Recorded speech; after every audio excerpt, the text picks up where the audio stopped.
भारत में यह बेटी टेढ़ी निंदा है जब किसी पुरुष को बेटी होती है। जो लोग बेटे के पिता बनते हैं वे खुशी में लड्डू बांटते हैं। यह व्यक्ति तो दुर्भाग्यशाली है, उसे 4 बार बेटियां हुई पर बेटियां भी बेटों से कम नहीं। आज उसके 2 नवयुवक नीले पीढ़ी डीढ़े थे। घर वाले शिकायत लेकर आए। हरवे क्रोधित थे। भतीजो, तुमने इन्हें क्या हालत कर दिया? किंतु भतीजा बेगुनाह चिल्लाया। असल में उस आदमी की 2 बेटियां दोषी थीं। दोनों लड़कियां निर्दोष दिख रही थीं। पिता ने तुरंत पड़ोसियों से माफी मांगी। झगड़ा खत्म हुआ पर बेटियों की ताकत देखकर हरवे हैरान रह गया। तुम दोनों दिखाओ कैसे हराया था। बेटियों ने तुरंत भतीजे पर हमला कर सिर के बाल खींचना और गला दबाना दिखाया। भतीजा जवाबी हमला नहीं कर पाया। हरवे काफी खुश हुए। ये तो मेरे कुश्ती के जीन हैं। दरअसल हरवे नौजवानी में एक कुशल पहलवान थे। बाद में विभिन्न कारणों से परिवार बसा लिया, लेकिन उनके दिल में एक सपना हमेशा बसा रहा, देश के लिए एक विश्व स्तरीय कुश्ती चैंपियन जीतना। अब खुद नहीं लड़ सकते, इसलिए उम्मीदें अगली पीढ़ी पर टिकी थी। बेटियों की ताकत देख हरवे ने पत्नी से कहा, मैं इन्हें पहलवान बनाऊंगा, देश के लिए स्वर्ण पदक जीतूंगा। अगर 1 साल में बेटियों ने कुछ हासिल नहीं किया तो हमेशा के लिए अपना सपना दफना दूंगा। पत्नी मजबूर होकर सहमत हुई, पर पहलवानी तो मर्दों का काम है, लड़कियों का खेल में खींचातानी तो शालीन नहीं होती। हरवे दूसरों की राय की परवाह नहीं करते। सुबह 5 बजे उन्होंने दोनों बेटियों को टी शर्ट और शॉर्ट्स पहनाकर दौड़ने के लिए भेजा। हरवे ने खेत में एक खाली स्थान खोजकर कुश्ती का अखाड़ा सजाया, किंतु दोनों बेटियां पहलवानी से इनकार कर बैठी। हरवे ने जब तक उनके बाल कतरने का निर्देश नहीं दिया। दोनों लद्दकियां स्तब्ध रह गईं। पिता ने वास्तव में बाल काट दिए। दोनों बहनें बाहरी व्यक्तियों के ताने और उपहास का मुकाबला नहीं कर सकीं। उन्होंने हार मान ली, जगरते की घड़ी बिगाड़ दी और रात के प्रैक्टिस की रोशनी तोड़ दी। हर दिन बहाने खोजती रहीं। हरवे क्रोधित होकर मारना चाहते थे, पर हिम्मत नहीं होती थी। बेटियों ने माना कि वे जीत गईं और खुशी खुशी दोस्त की शादी में गईं। वहाँ उन्होंने महिलाओं के जीवन की सच्चाई देखी। केवल दहेज के लिए ही बेटी का जन्म होता है, चाहे वह बुजुर्ग भी क्यों ना हो। एक सहेली ने कहा, तुम्हारे पिता सख्त हैं, पर चाहते हैं कि तुम कुश्ती के जरिए जीवन बदल सको। बहनों ने पिता का स्नेह समझा और फिर से कड़ी मेहनत की। अब उन्हें हरवे की निगरानी की जरूरत नहीं थी। ट्रेनिंग बिना पोषण के नाकाम है। हरवे बाजार से मुर्गी लाते हैं। घर में 4 बच्चे हैं और संसाधन सीमित है। दुकानदार से बोले, 100 रुपए की मुर्गी 50 में दे दो। अगर तुम्हारे चिकन का जायका सभी को भाएगा तो मेरी बेटियां वर्ल्ड चैंपियन बनेंगी। तेरा काम क्या चलेगा? दुकानदार ने समझा कि हरवे की परिस्थिति मुश्किल है और मुर्गी दे दी। रात को लजीज दावत हुई। हरवे बेटियों के साथ एक मुकाबले में पहुंचे। जब महिलाओं और पुरुषों के बीच पहलवानी का पता चला, भारी भीड़ जमा हो गई। क्या वे मुकाबला देखना चाह रहे थे? नहीं, उनकी रुचि हंसी उड़ाने में थी। पर जैसे ही खेल शुरू हुआ, सभी अवाक रह गए। बड़ी बेटी गीता ने प्रतिस्पर्धी को सहजता से धूल चटाई। हालांकि उसकी तकनीक ने मुकाबले को काफी प्रभावित किया। शक्ति के मामले में वह पुरुषों के बराबर नहीं थी। आखिर में गीता हार गई। उन्होंने पहले राउंड का पुरस्कार पिता को सौंपा। हरवे मुस्कुराकर बोले, कोई बात नहीं। रात में गीता ने हरवे का पता लगाया। पापा, अगला दंगल लड़ने कब जा रहा है? कुश्ती गीता के जीवन का अभिन्न अंग बनी। आगे चलकर गीता कभी नहीं हारी और उसकी बहन बबीता की ताकत भी खूब बढ़ी। उसी उम्र के लड़के एक के बाद एक हारते रहे। धीरे धीरे बहनों ने गांव में मिसाल कायम की और मुकाबलों में दर्शकों की संख्या बढ़ती गई। घर की दीवारें इनामों से भर गईं। फिर प्रांतीय प्रतियोगिता आई, जहां गीता पहली बार मंच पर पदक हासिल किया। पहले वे घर में कालीन पर अपैर अभ्यास करती थीं। हालांकि बाकी लड़कियों का शरीर गीता से बेहतर था, लेकिन कोई भी उसे रोक नहीं पाया, क्योंकि गीता पुरुषों के बीच से उभर कर आई थी। फेंक, पकड़ और पटक, हर स्कोरिंग मूव बेदाग था और चैंपियन बनना कोई मुश्किल काम नहीं था। गीता की उपलब्धियों ने उनके प्रशिक्षक को गर्वान्वित किया और 2 साल बाद उसका वजन पेशेवर बन गया। इस तरह वह लगातार कुश्ती करती रही और अंततः राष्ट्रीय चैंपियन बन गई। पिता हरदी ने उसकी पदक दीवार पर सजाया। अब उसे देश के लिए विश्व चैंपियन बनने का अवसर मिला था, इसलिए गीता ने परिवार से विदाई ली और राष्ट्रीय खेल प्राधिकरण के लिए प्रशिक्षण हेतु चली गई।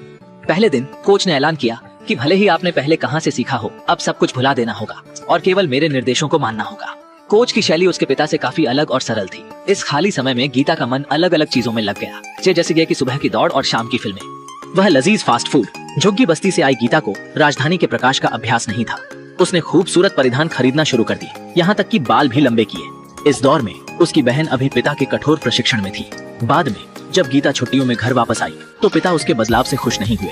गीता ने पिता से तर्क नहीं किया। सोच रही थी, क्या नेशनल कोच से पिता का तरीका बेहतर था? तकनीक। पिता हरदी ने साबित करने की कोशिश की कि उनके प्रशिक्षण में महारत हासिल थी। पिता बेटी जल्दी ही कुश्ती मैट पर मिले। शुरू में पिता ने आगे बढ़कर चुनौती पेश की।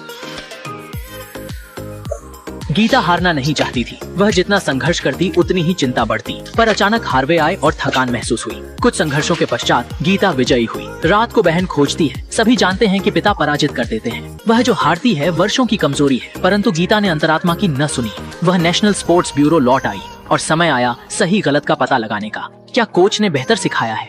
सिडनी वर्ल्ड चैंपियनशिप में गीता ने ऑस्ट्रेलियाई खिलाड़ियों के खिलाफ खेली। हार्वे के निर्देशन में बहन ने नेशनल चैंपियनशिप में हिस्सा लिया और एक ही समय में क्रॉस स्पेस मैच हुआ। छोटी बहन ने शुरू में प्रतिद्वंद्वी को जोर से गिरा दिया, पर गीता ने संघर्ष किया। अंत में बहन जीती और नेशनल चैंपियन भी बनी, जबकि गीता इंटरनेशनल स्तर पर हारी। हार्वे ने अपनी दूसरी बेटी का पदक लटकाया, पर खुश नहीं थे, क्योंकि दूसरी बेटी की चैंपियनशिप जीत का मतलब था नेशनल स्पोर्ट्स ब्यूरो को रिपोर्ट करना। बहनें स्कूल में मिली, पर बहन अभी भी बात न सुन सकी। मॉस्को चैंपियनशिप में गीता फिर हारी। जकार्ता लीग के बाद गीता लगातार हारी। कोच ने कहा, यह आपकी गलती नहीं है, कुछ लोग विश्व चैंपियनशिप नहीं जीत सकते। अंत में भूलने की बीमारी वाली बेटी ने पिता को कॉल किया। फोन पर आंसू थे। पिता की चिंतित आवाज सुनाई दी, मेरी बेटी, तुम कर सकती हो। गीता ने बाल सजाए, साफ सुथरी लगी। हार्वे ने बेटी को राजधानी में रहकर ब्रिटिश राष्ट्रमंडल खेलों की तैयारी करने को कहा। गीता ने बहन के साथ सुबह कसरत की। पिता के बनाए पृथ्वी के स्वाद वाली चटाई पर बहनों को बचपन की खुशी मिली। जल्दी ही राष्ट्रमंडल खेलों की शुरुआत हुई। पिता के मार्गदर्शन में गीता सेमीफाइनल में पहुंची। गीता का सामना वेनेजुएला के खिलाड़ी से हुआ और दोनों ने पहले 2 खेलों में बराबरी की। तीसरे खेल में रक्षा पर फोकस रहा और हमले रुके। विजेता तय करना कठिन था। अंत में दोनों बराबरी पर थे। पेनल्टी शूटआउट की तरह सुधार की जरूरत थी। रेफरी ने सिक्का उछालकर रक्षा और हमले का निर्णय किया। दुर्भाग्य से गीता रक्षक बनी। गीता ने 30 सेकंड में गिरकर जीत हासिल की। मैच रोमांचक रहा। कल आपके लिए कहीं बाहर जाने का इंतजाम करूंगा। आखिरी में गीता ने साइड थ्रो के साथ एक अंक बनाया और जीतकर फाइनल में प्रवेश किया। फाइनल से एक रात पहले पिता और बेटी साथ बैठकर बात कर रहे थे। पिता ने गीता से कहा, तुम जानती हो ना, अब तुम अकेली नहीं लड़ रही हो। यदि तुम विश्व चैंपियन बन जाती हो तो कल लाखों भारतीय लड़कियां तुमसे शक्ति लेंगी। लेकिन फाइनल के दिन कोच ने चाल चली और गीता के पिता को एक कमरे में कैद करवा दिया। मैच शुरू होते ही गीता ने पिता की अनुपस्थिति के बावजूद उत्कृष्ट प्रदर्शन किया। उसने पहले दौर में 3 अंक बटोरे और अगले ही पल 2 पॉइंट्स और जोड़े, जिससे वह पहला राउंड जीत गई। लेकिन इस अहम समय पर पिता कहाँ थे? गीता विचलित हो गई। दूसरे राउंड में प्रतिद्वंद्वी ने जोरदार वापसी की और गीता 4-6 से हार गई। पिता के न लौटने पर गीता विक्षिप्त हो गई। तीसरे निर्णायक दौर में उसने 3 पॉइंट्स गंवा बैठी। स्कोर 4-0 हो गया।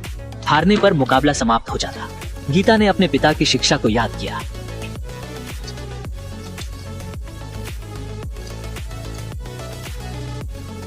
अन्य की बाचाम भारी पुकार, पिता की प्रतिज्ञा सतत प्रचंड। उसी समय गीता के पिता परिस्थितियों से उबारने की चेष्टा कर रहे थे, पर असमर्थ थे।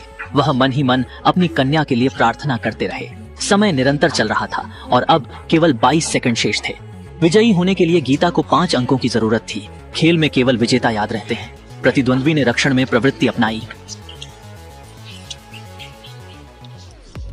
बस बचे थे 20 सेकंड। गीता अवसर की खोज में थी।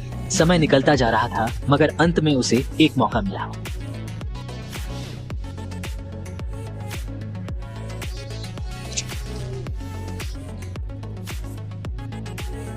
कुश्ती का अंतिम संघर्ष, रंग बिरंगा थ्रो।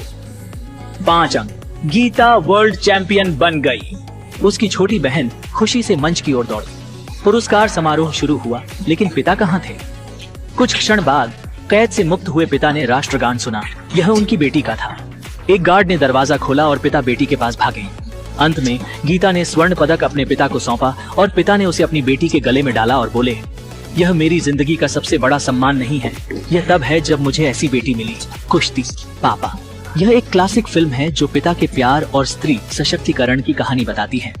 147 लाख लोगों ने इसे 9.0 की उच्च रेटिंग दी। फिल्म वास्तविक घटनाओं पर आधारित है और इसके प्रेरणा स्रोत ने हजारों भारतीय लड़कियों को खेलों में प्रेरित किया। अगली बार तक के लिए अलविदा।